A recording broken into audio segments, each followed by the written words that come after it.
안녕하세요. 1월 22일 설날 아침입니다. 오늘 함께 예배할 때에 아 하나님께서 우리의 마음 새롭게 해 주시기를 같이 기도하고 그렇게 예배하도록 하겠습니다. 제가 기도하겠습니다. 하나님 아버지, 은혜와 사랑을 감사드립니다. 하나님께서 우리 한 사람 한 사람에게 베푸시는 은혜가 무엇인지 우리로 알게 해 주시고 주님 앞에 믿음으로 나가는 사람들이 다 될 수 있도록 붙들어 주십시오. 하나님, 이 시간에 우리를 새롭게 해 주시기를 원합니다.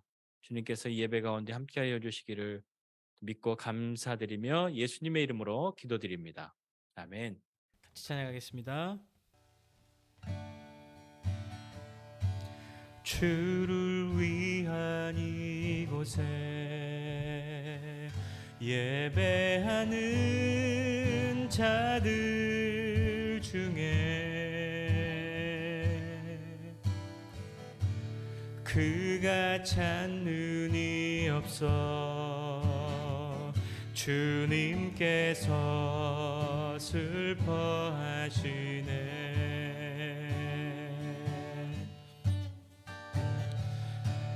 주님이 찾으시는 그 한 사람, 그 예배자, 내가 그 사람 되길 간절히 주께 예배하네. 주례로 이곳에 서 있네. 주 임재에 엎드려 절하네. 그 어느 것도 난 필요 없네. 주님만 경배해. 주례로 이곳에 서 있네. 주 임재에 엎드려 절하네. 그 어느 것도 난 필요 없네. 주님만 경배해. 주를 위한 이곳에, 주를 위한 이곳에 예배하는 자들 중에 그가 찾는 이 없어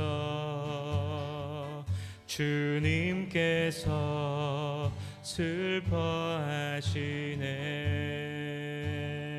슬퍼하시네. 주님이 찾으시는 그 한 사람, 그 예배자, 내가 그 사람 되길 간절히 주께 예배하네. 주례로 이곳에 서 있네. 주 임재에 엎드려 절하네. 그 어느 것도 난 필요 없네. 주님만 경배해. 주례로 이곳에 서 있네. 주 임재에 엎드려 절하네. 그 어느 것도 난 필요 없네. 주님만 경배해.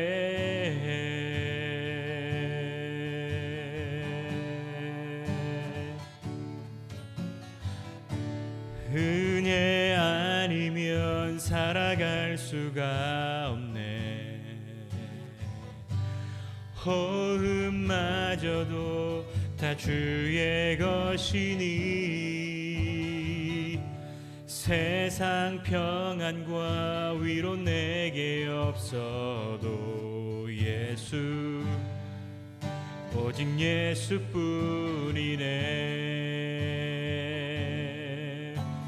크신 계획 다 볼 수도 없고 작은 고난에 지쳐도 주께 묶인 나의 모든 삶 버티고 견디게 하시네. 은혜 아니면 살아갈 수가 없네. 나의 모든 것 다 주께 맡기니 참된 평안과 위로 내게 주신 주 예수, 오직 예수뿐이네.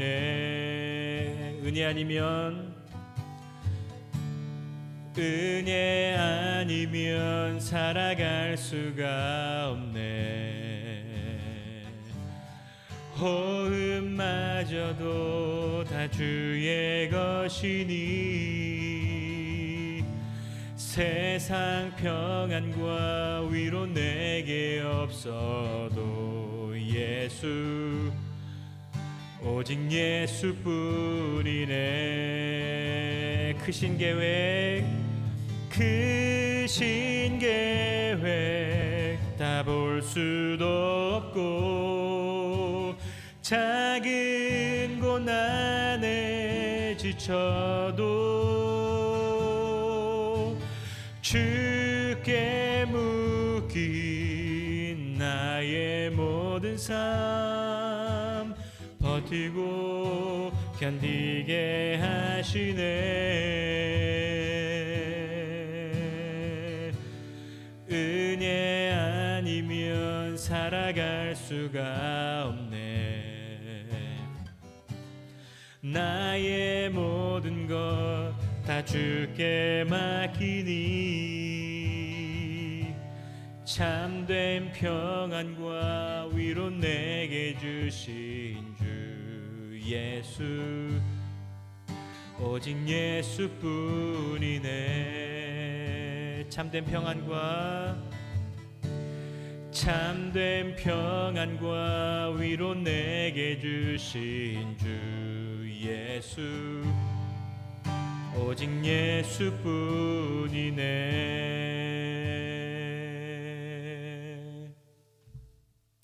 아멘. 그 예수님이 우리와 함께 하심을 믿으십니까?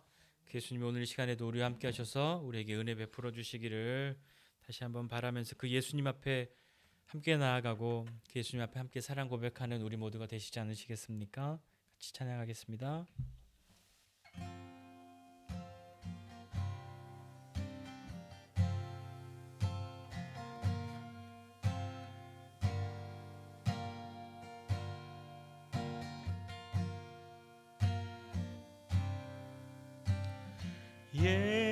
예수 사랑합니다.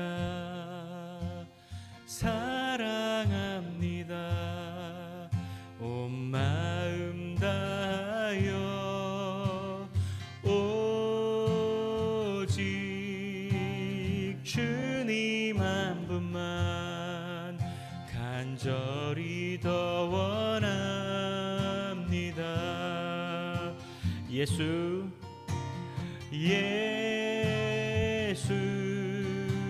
사랑합니다.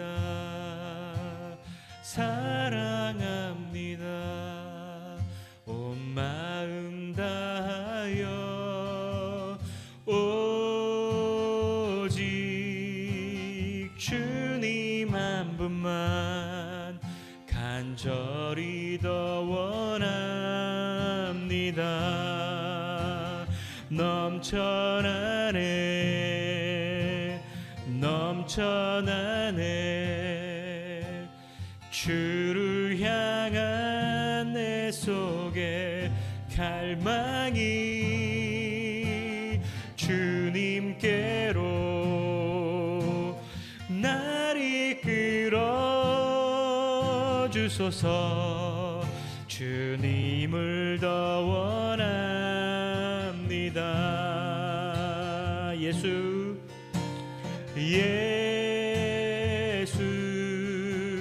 사랑합니다.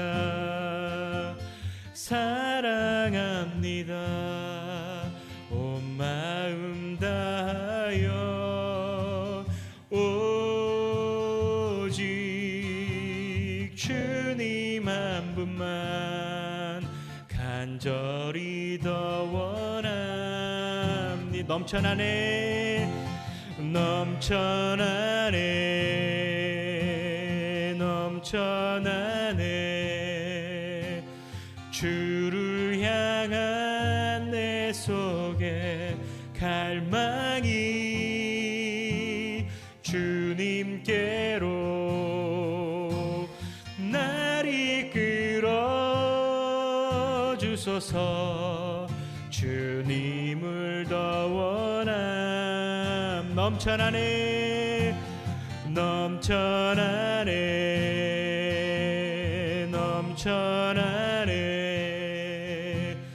주를 향한 내 속에 갈망이 주님께로 날 이끌어 주소서 주님을 더 원합니다.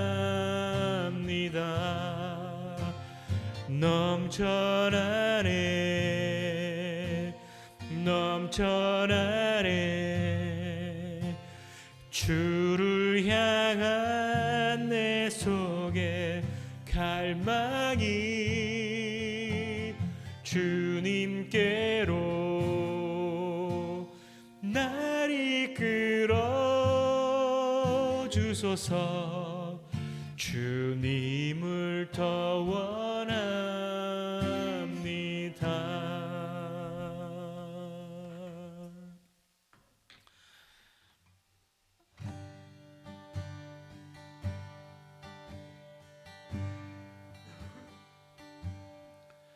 주께 가까이 날 이끄소서 간절히 주님만을 원합니다. 채워주소서 주의 사랑을 진정한 찬양 드릴 수 있도록 주께 가까이 날 이끄소서 간절히 주님만을 원합니다. 채워주소서 주의 사랑을 진정한 찬양 드릴 수 있도록 목마른 나의 영혼 주를 부르니 나의 맘 만져 주소서 주님만을 원합니다. 더 원합니다. 나의 맘 만져 주소 주께 가까이 날 이끄소서 간절히 주님만을 원합니다. 채워주소서 주의 사랑을 진정한 찬양 드릴 수 있. 목마른 나의 영혼, 목마른 나의 영혼 주를 부르니 나의 맘 만져 주소서. 주님만을 원합니다. 더 원합니다. 나의 맘 만져 주소. 목마른 나의 영혼, 목마른 나의 영혼 주를 부르니 나의 맘 만져 주소서. 주님만을 원합니다. 더 원합니다.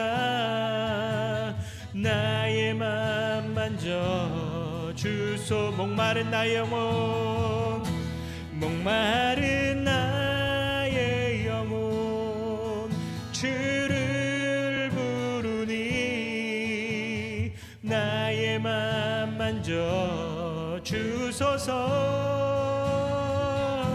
주님만을 원합니다. 더 원합니다. 나의 맘 만져 주소서.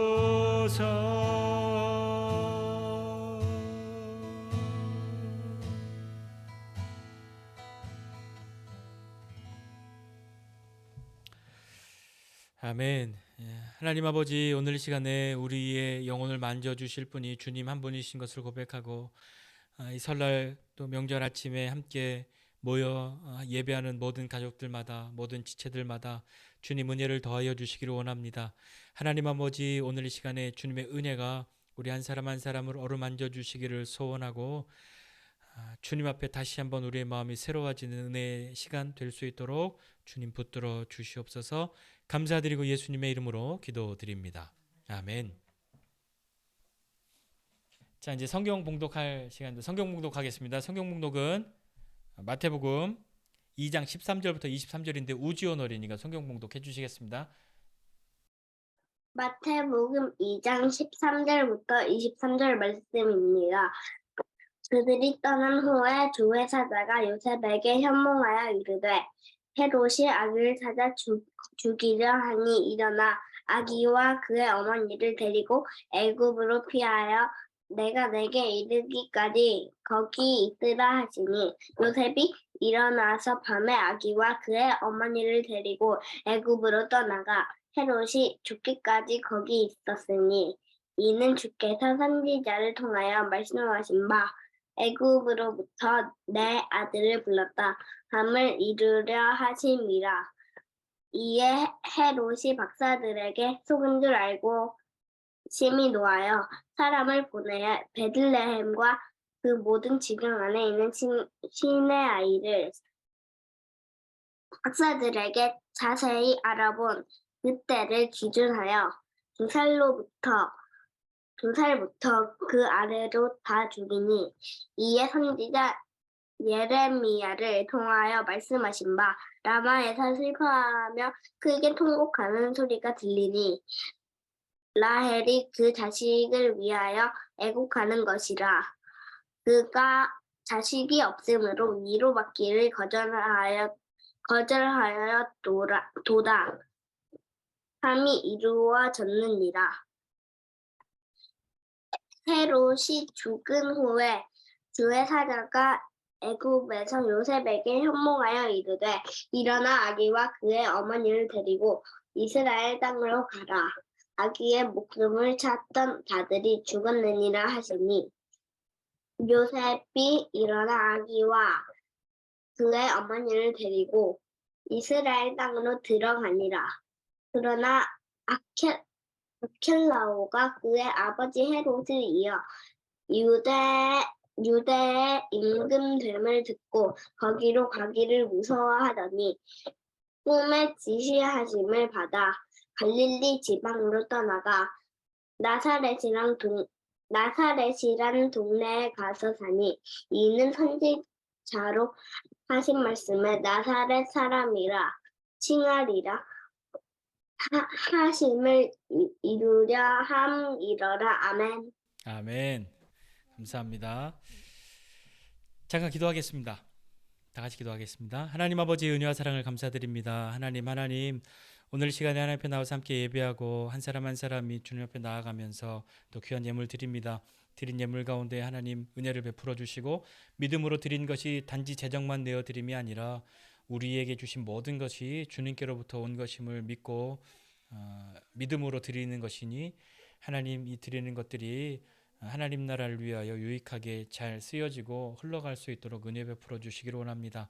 하나님 우리가 많은 것으로 이웃과 나누어도 부족하지 않은 믿음의 사람들이 다 되게 도와주시고 하나님의 자원과 또 하나님의 재능과 또 하나님의 사랑과 하나님의 마음이 흘러가는 통로로 쓰여지는 모두가 될 수 있도록 하나님 붙들어 주시고 함께하여 주시옵소서. 이 시간에 또 하나님의 말씀 듣습니다. 말씀 들을 때마다 우리의 마음 새롭게 하여 주시기를 원하고 감사드리고 예수님의 이름으로 기도드립니다. 아멘. 우리 같이 말씀 듣도록 하겠습니다. 오늘 말씀은 내가 내게 이르기까지입니다. 우리 어른들이 이제 어린이용 설교를 들으셨으니 이제 어른용 설교를 또 들으셔야 하겠죠. 같이 보겠습니다. 동방박사들이 떠나고 난 다음에 어떤 일이 벌어졌냐면 요셉은요 동방박사들이 떠나고 난 다음에 어떻게 생각했을까요? 여러분 요셉이라고 한번 생각해 보십시오. 동방박사들이 어떻게 알고 왔지라고 궁금해하지 않았을까요? 우리 집에 아기가 태어났다고 사람들에게 알린 게 아닌데 그것도 동네 사람도 아니고 먼 타국에서 알지도 못하는 사람들이 이 집에 아기가 태어났군요 하고 찾아왔어요. 그리고 엎드려 절을 했어요. 그리고 귀중한 예물을 드렸어요. 이상하지 않나요? 동방박사들이 어떻게 알고 왔지? 이 사람들은 왜 왕에게 하듯이 엎드려서 경배하고 그랬을까? 생각하지 않았을까요? 요셉은 하나님이 자기에게 말씀하신 것이 생각났을 거예요. 자기와 약혼한 마리아가 아이를 가졌다는 소식을 듣고 난 다음에 그가 마음에 많은 생각을 했잖아요. 아, 이거 조용히 끊어야겠구나 라고 생각했을 때 하나님이 마리아 데려오는 것을 무서워하지 말라. 이는 성령으로 잉태된 것이다 라고 말씀하셨을 때에 요셉은 주저함 없이 그 하나님의 말씀을 믿었어요. 그리고 순종했습니다. 왜냐하면 그는 그렇게 하나님의 뜻을 따르는 의로운 사람이었기 때문인 거죠.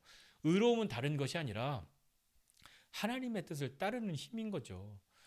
자, 그런데 이 동방박사들이 떠나고 난 다음에 요셉은 하나님께 어떤 꿈을 받게 되고요. 동방박사들이 떠나고 난 다음에 헤롯은 어떻게 되냐면 헤롯은 야, 이 동방박사 이놈들이 나를 속였구나라고 생각해서 심히 노하게 됩니다. 그래서 사람들을 보내서 베들레헴과 그 모든 지경에 있는 사내 아이, 2살 아래에 있는 사내 아이를 전부 죽여요. 왜 죽이냐면 아니 내가 왕인데 이 외국에서 이상한 사람들이 와서 왕이 태어났다고 와서 이야기하니까 견딜 수가 없었던 거죠.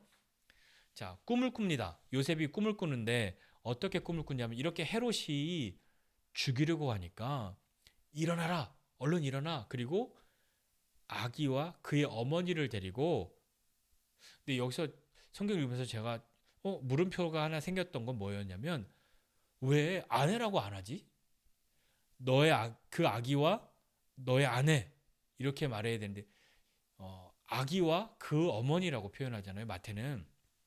그러니까 만약에 아내라고 얘기했다면 너의 아들과 너의 아내 이렇게 이야기했어야 했을 것 같고 여기에서 이 예수는 육신적으로는 사람들이 볼 때 자신의 아들로 법적으로는 그렇게 되어 있지만 실제로는 자신에게서 잉태된 아들이 아니라 성령으로 잉태된 아들이기 때문에 그 아기와 그 어머니라고 표현한 것은 아닐까 생각해 봅니다. 자, 그래서 어떻게 하라고요? 막 꿈에서 일어나 이렇게 이야기하잖아요. 꿈에서 일어나라고 하는 꿈 꿔본 적 있으세요? 학교 지각할 때 말고 일어나 꿈에서 일어나 헤롯이 죽이려고 해. 그러니까 아기와 그 어머니를 데리고 애굽으로 떠나라 이렇게 이야기한단 말이에요. 애굽으로 피하라 그렇게 이야기해요. 근데 애굽은 왜 하필이면 애굽일까요? 애굽은 우리가 생각할 때 애굽은 어떤 곳이에요? 애굽은 뭔가 기분이 안 좋죠. 이스라엘과 항상 어떤 대척점에 있고 하나님 나라의 반대편에 서 있는 것 같고 그러니까 애굽에서는 종살이를 하였고 애굽에서 탈출하였잖아요. 근데 왜 다시 애굽으로 가라고 했을까요? 뭐 여러 가지 뭐 의미도 있고 설명해 볼 수도 있는데 그냥 간단하게 생각해 보면 이스라엘 백성들은 출애굽했잖아요. 그러니까 예수가 이스라엘을 대표해서 다시 이 건져냄을 당한 구원받은 그것을 다시 상징하는 그런 의미로도 볼 수 있고 불순종하였던 이스라엘과 대조해서 하나님의 말씀에 순종하여서 오신 그 예수님을 보려고 애굽에서부터 다시 출발하는 그런 모습을 보일 수도 있어요. 예수님의 순종에 대해서는 이 뒤에 마태복음 뒤에 가면 이 광야에서 시험 당하시는 이야기들이 나오잖아요. 거기에서 예수님의 순종이 어떤 것인가도 한번 좀 살펴볼 수 있고요. 또 이스라엘 백성들을 애굽에서 구원하셨던 것처럼 그 예수님은 하나님의 백성들을 구원하시는 그 예수님이 애굽에서부터 출발하여서 모든 사람들을 구원하는 그 하나님의 그 구원의 역사를 다시금 깨닫게 하기 위해서 애굽으로 가는 것이라고 그렇게 이해하기도 합니다. 그러니까 약간은 뭔가 좀 데자뷰 같은 애굽에서 하나님이 이스라엘 백성들을 구원하셨는데 예수는 애굽으로부터 나와서 모든 사람들을 구원하시는 그 일들을 하는 메시아로 부름받았음을 알게 하는 것이죠. 그렇게 애굽으로 피하라 이렇게 이야기합니다. 언제까지 피해야 해요? 1년만, 2년만, 아니 뭐 석 달만 그게 아니라 내가 너에게 다시 말할 때까지, 내가 너한테 이야기할 때까지 거기에 있어라 이렇게 이야기합니다. 근데 이게 참 어렵잖아요. 이렇게 해. 언제까지 해요? 내가 너한테 다시 말할 때까지. 그러면 우리가 예측하기가 어렵잖아요. 뭐 몇 달, 며칠 아니면 뭐 어떻게 무슨 일이 이렇게 생기면 이라고 말할 때는 그것을 바라보고 기다릴 수가 있는데 쉽지 않죠. 기다리기가 쉽지 않단 말입니다. 근데 하나님은 왜 내가 너한테 다시 말할 때까지라고 이야기하셨을까요? 하나님이 다시 말할 때까지라고 한다면 우리는 뭘 하고 있어야 할까요? 요셉은 뭘 하고 있어야 할까요? 하나님이 다시 말씀하시는 것을 기다려야 하잖아요. 내가 너에게 다시 말할 때까지야. 그러니까 하나님의 소리를 들으려고 요셉은 항상 있어야 한단 말입니다. 귀를 기울여야 하는 것이죠. 귀를 기울이고 있는 것에 대해서 우리는 어떻게 생각해야 합니까? 우리는 하나님께 귀를 기울입니까? 내가 하나님께 귀를 기울이는 것은 어떤 것이죠? 기도입니다. 기도는 우리가 하나님께 이야기하는 것이기도 하잖아요. 그게 우리에겐 더 크게 다가와 있지만 기도는 하나님께 이야기하기도 하지만 하나님의 소리에 귀를 기울이는 것도 기도인 것이죠. 그러니까 진정한 기도의 능력은 어디에 있냐면 하나님 나 이걸 원해요. 이걸 원해요 해서 내가 원하는 것을 하나님께 막 말하고 하나님이 내 소리를 들으셔서 내 뜻대로 하나님이 움직이시도록 만드는 것 그것이 기도의 능력이 아니라 내 뜻이 어떻든 내 마음이 어떻든 이것이었으나 내 마음은 이것이었지만 하나님의 소리를 듣고 내 뜻과 하나님의 뜻이 달랐을지라도 기도의 능력은 내가 마침내 하나님의 뜻 따르기를 기뻐하는 사람이 되도록 하는 것이 참된 기도의 능력이지 않겠습니까? 내 뜻을 이루는 것이 아니라 하나님의 뜻이 이루어지는 것이 기도의 능력이지 않습니까? 하나님이 요셉을 향해서 내가 너에게 말할 때까지 기다려 라고 말한 것은 요셉은 그러니까 자꾸 물어봐. 언제까지냐고 물어봐. 그것도 물어볼 수 있는데 더 중요한 것은 그분이 말씀하실 때까지 기다리는 거죠. 자꾸 내가 언제까지예요? 라고 말해도 괜찮아요. 괜찮지만 기다려야 하는 거죠. 그 부분이 내가 너에게 다시 이를 때까지 라고 하는 것에 대해서 우리가 좀 생각해 봐야 할 부분입니다. 근데 요셉은 또 어떻게 했냐면 그렇게 꿈에서 깼어요. 그러면 어떻게 해야 되죠? 이야, 이건 또 무슨 꿈이야? 하고 꿈을 가지고 동네방네 뭐 사람들에게 내가 이런 꿈 꿨는데 나 진짜 해야 돼? 이렇게 물어보러 다녀야 했을까요? 아니에요. 요셉은요. 즉시로 순종했습니다. 그래서 밤에 갔어요. 잠을 자고 아침에 일어난 게 아니라 밤에 깼어. 밤에 곧바로 가요. 여기 보니까 밤에 아기와 그의 어머니를 데리고 애굽으로 떠났다 이렇게 이야기합니다. 내가 이런 꿈을 다 꿨네 하고 다시 잠들고 아침에 일어나서 밥 먹고 이웃들에게 우리 나 좀 어디로 잠깐 좀 갔다 올게라고 인사 다 하고 그러고 간 것이 아니라 꿈에 하나님이 말씀하셨는데 요셉은 그 꿈에서 깨자마자 그 말씀대로 했단 말입니다. 그리고 헤롯이 죽기까지 거기에 있었어요. 헤롯이 죽은 다음에 다시 주의 사자가 꿈에 나타나서 말씀하시죠. 그리스도를 죽이려고 했던 헤롯도 결국 다 죽는단 말이에요. 헤롯은 영원하지 않죠. 비록 헤롯을 피해서 도망갔을지라도 헤롯은 영원하지 않은 거예요. 다시 돌아옵니다. 헤롯이 죽은 후에 돌아오는데 헤롯의 아들 아켈라오가 유다의 분봉왕이 돼. 분봉왕은 뭐냐면 지역 왕인데 뭐 이스라엘 사람들이 좋아서 뽑은 왕이 아니라 로마가 임명한 왕이란 말이에요.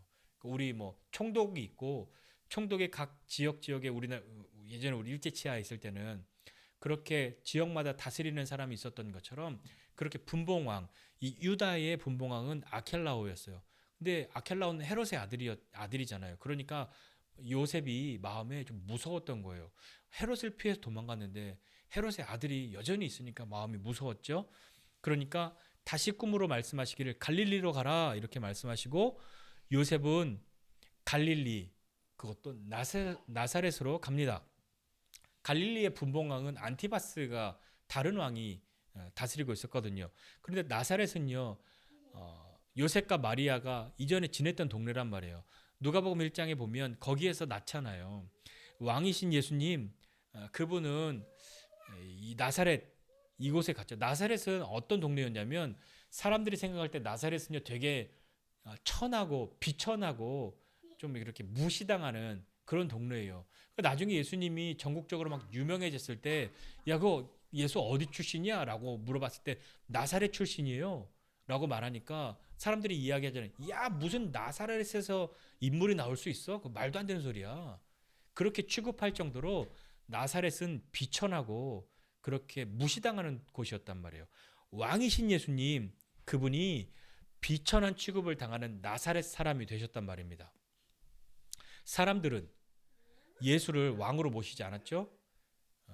그렇지만 그 예수님은 우리를 위해서 죽으심으로 우리를 구원하시는 진정한 왕이심을 보이신단 말이에요.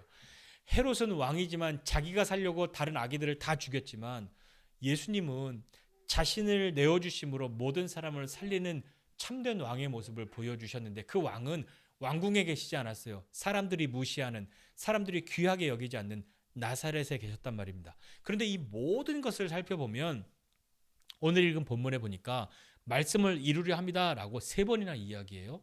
첫 번째 말씀을 이루려 하는 것은 뭐였냐면 애굽으로부터 내 아들을 불러냈다. 이것을 이루기 위해서 예수님이 애굽으로 피난을 가셨단 말이에요.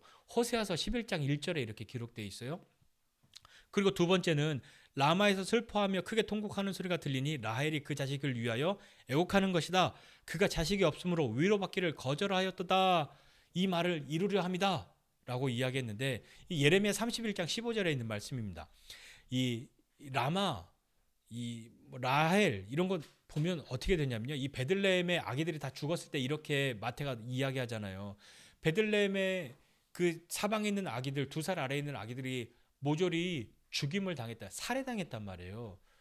그렇다면 그걸 보고 기뻐할 수 있는 사람이 어디 슬프잖아요. 애통하잖아요. 이렇게 곡을 하잖아요. 그것을 예레미야에 있는 말씀을 통해서 마태가 이야기하고 있는데 이 베들레헴은 이전에 어떤 곳이었냐면 이 바벨론으로 포로로 끌려갔잖아요. 예전에 바벨론 포로로 끌려갈 때 이 포로로 끌려가는 사람들이 라마에 모였었단 말이에요. 근데 그곳은 라헬의 묘지가 그 근처에 있었단 말이에요. 베들레헴 인근에 라헬의 묘가 있었는데 예레미야는 이렇게 이야기하는 거죠. 예레미야의 그 노래는 라헬이 보니까 라헬이 자기의 후손들인데 이 후손들이 포로로 끌려가는 것을 보니까 마음이 기쁘겠어요? 그냥 슬픈 정도겠어요? 애통하잖아요. 그렇게 이야기하는 것,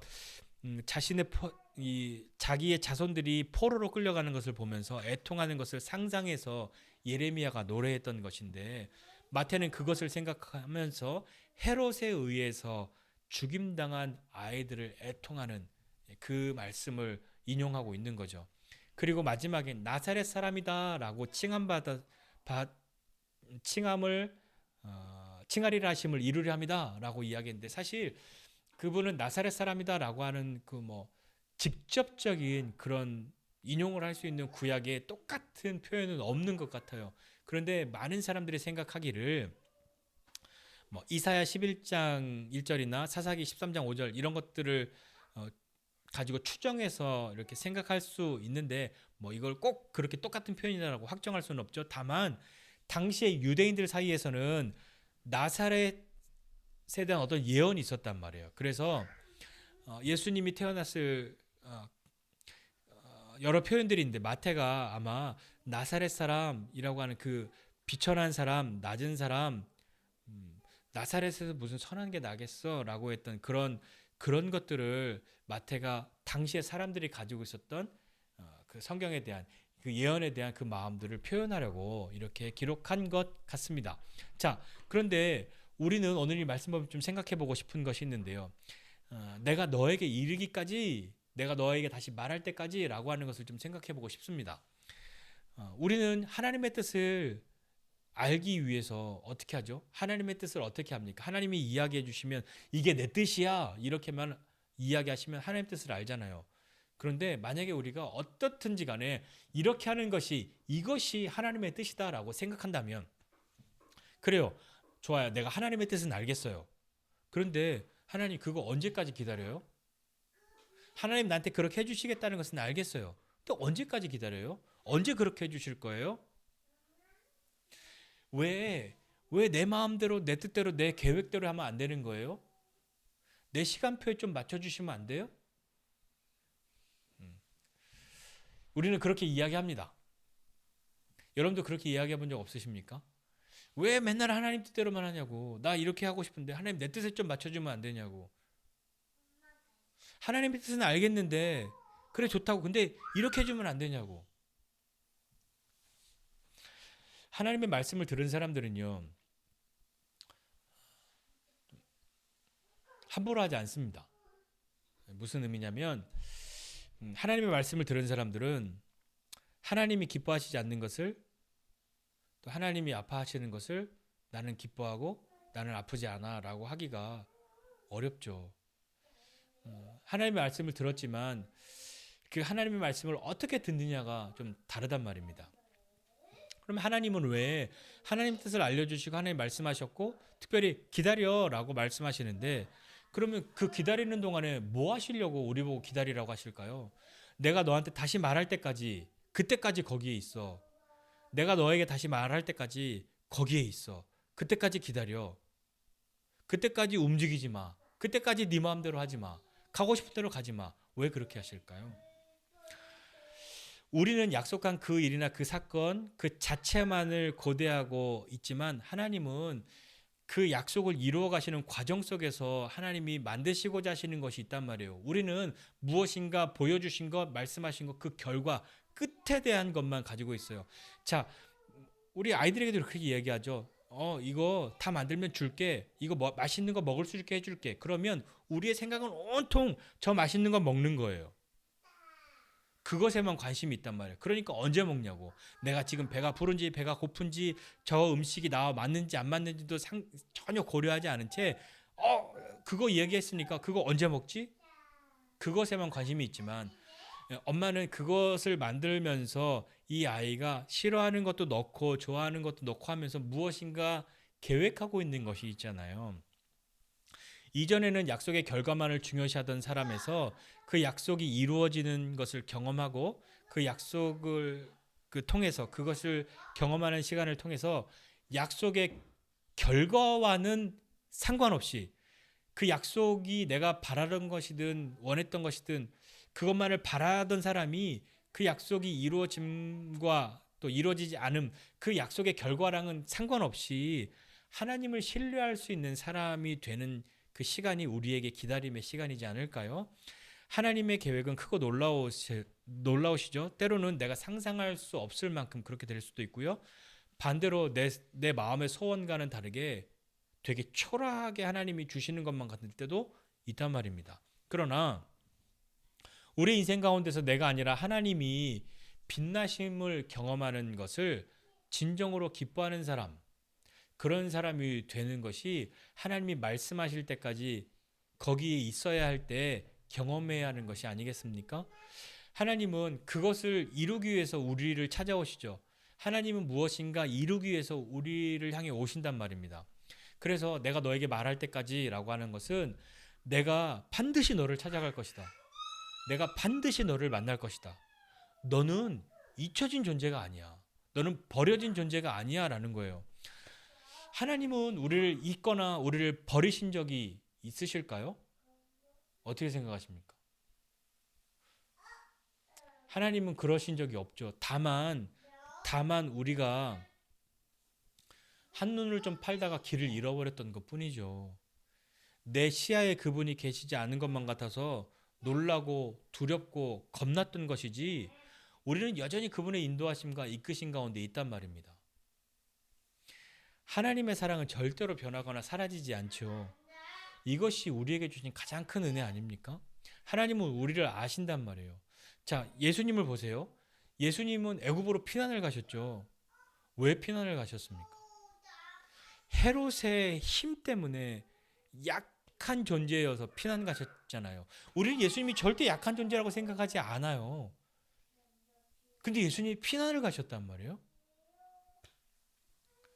예수님은 약하셔서가 아니라 우리의 모든 허물과 죄를 담당하신 그 주님은 우리의 모든 고통과 질병과 상함도 그분이 담당하셨기 때문인 거죠. 그러니까 그분은 우리의 모든 것을 아신단 말이에요. 힘 때문에 눌려서 강함 때문에 쫓겨갈 수밖에 없는 그 약함을 예수님은 아시죠. 그래서 약한 우리를 아시는 거예요. 예수님이 약한 자를 아시죠. 그분도 겪으셨기 때문입니다. 예수님은 고통을 아신단 말이에요. 그분도 고통을 겪으셨으니까요. 마음이 아픈 것이 무엇인지 아신단 말이에요. 그분도 겪으셨으니까요.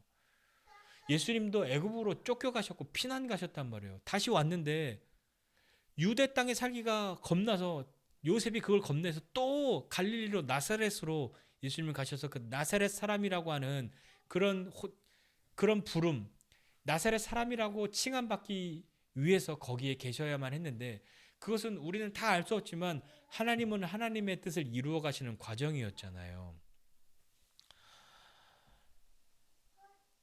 내가 너에게 이를 때까지라고 하나님 말씀하시는 건 내가 반드시 너에게 말할 것이다라는 그 강한 의지가 있으신 거예요.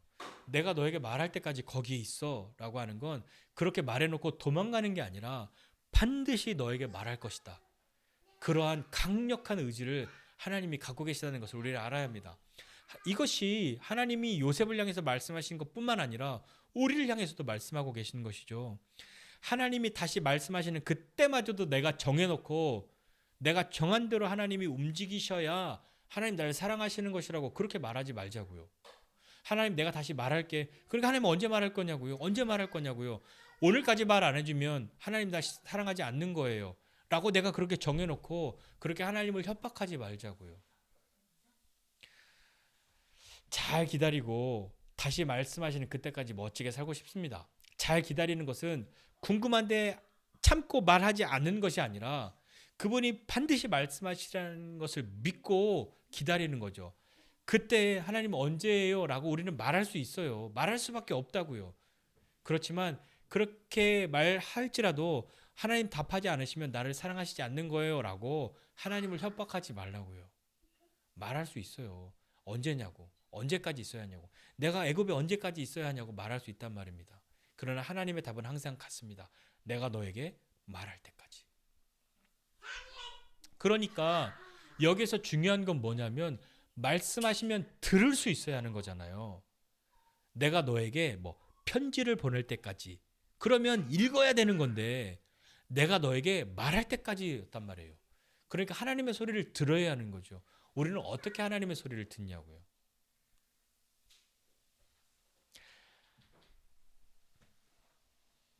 한 가지만 오늘 좀 생각해 보고 싶은 것이 있는데, 내가 너에게 이를 때까지, 그것은 말씀하실 때까지 기다리는 거, 그 말씀을 들어야 하는 거예요. 우리 입장에서 그것은 기도입니다. 기도는 내 말만 계속 떠드는 것이 아니라 그분이 하시는 말씀도 듣는 것, 그것이 기도입니다. 하나님 언제까지 여기 있어요? 여기 언제까지 도대체 있어야 하는 거예요? 왜 숨어 있어야 하는 거예요? 라고 말할 수 있어요. 그렇지만 그걸로 끝 문을 닫아두는 것이 아니라 언제까지예요? 라고 물었다면 답하시는 것을 들어야죠. 내가 말할 때까지야. 라고 자꾸 대답하시니까 답답하죠. 그러니까 또 묻는 거예요. 아니 그렇게 이야기하지 말고 몇 월 며칠이라고 좀 얘기해 달라고. 그러니까 내가 말할 때까지야. 그걸 듣는 사람이 되어야 하고 내 뜻대로 이루어지는 것이 아니라 그래요, 좋아요, 좋습니다 하나님, 그래 하나님 말씀하실 때까지 나도 버텨볼게요, 이렇게 말할 수 있는 것이 어쩌면 기도의 능력이지 않을까요? 내가 말하는 것, 내가 말하는 대로 하나님이 움직이시게 하는 것, 그것이 기도의 능력이 아니라 그분이 말씀하시는 것, 그분이 말씀하시는 대로 이루어지는 것을 기뻐하는 사람이 되는 것, 그것이 기도의 능력이지 않겠습니까? 우리는 요셉처럼 애굽에 피난가 있을 수도 있어요. 무서워서 도망가 있을 수도 있어요. 그리고 다시 왔는데 여전히 무서운 것이 존재할 수도 있어요. 그때도 우리는 하나님의 소리를 듣는 사람 되어야 합니다. 내가 너에게 이를 때까지, 그 말은 반드시 내가 너에게 말할 것이다, 반드시 너에게 응답할 것이다 라고 하는 하나님의 강한 의지가 있다는 것을 기억하고 우리의 기도의 능력에 대해서 다시 한번 생각해보는 저와 여러분 모두가 되시기를 주님의 이름으로 축복합니다. 기도하겠습니다. 하나님 아버지, 은혜와 사랑을 감사드립니다. 하나님, 내가 너에게 이를 때까지 거기 있으라. 그것이 우리에게 얼마나 단순한 것인지, 그러하나 얼마나 견디기 어려운 것인지도 생각해 봅니다. 하나님, 참 쉽지 않습니다. 말은 하나님 말씀하시는 대로 하면 되지 라고 생각하지만 그 말씀하시는 대로 해내기가 참으로 어렵습니다. 자꾸 묻고 싶고 자꾸 말하고 싶고 자꾸 내 뜻대로 좀 하나님이 바꾸어 주셨으면 하는데, 하나님은 묵묵부답이신 것 같고 하나님이 나를 이곳에 보내놓고 잊으셨는가, 나를 버리셨는가 하는 마음과 생각이 들 때도 있습니다. 그러나 주님이 나에게 말씀하셨다면 반드시 다시 말씀하신 그때 찾아오셔서 말씀하신다는 것을, 그것을 약속하셨다는 것을 기억하고 하나님의 소리에 귀를 기울이는 사람 되게 하여 주옵소서. 우리의 기도가 하나님이 말씀하실 시간도 틈도 주지 않고 떠들고 이야기하고 다 내뱉은 것으로 우리의 기도를 끝내는 것 아니라 우리의 그 모든 내뱉음, 내 쏟아놓음 뒤에 하나님이 하시는 말씀도 들을 수 있는 사람 되게 하여 주옵소서. 내가 너에게 다시 이를 때까지, 그것이 요셉을 향한 하나님의 말씀, 요셉은 그것을 순종하였는데 하나님, 우리도 그것을 순종할 수 있는, 순종해 낼 수 있는 그런 사람이 될 수 있도록 우리의 기다림의 그 시간을 사용하여 주시옵소서. 이제는 우리 구주 예수 그리스도의 은혜와 하나님 아버지의 크신 사랑과 성령님의 함께하심이 하나님의 말씀을 듣고 하나님의 뜻이 이루어짐을 기뻐하는 사람 되도록 우리의 모든 기다림의 시간들을 사용해 주시기를 소원하는 우리 모두 위에, 우리의 가정 위에 이제로부터 영원까지 함께 있을지어다. 아멘.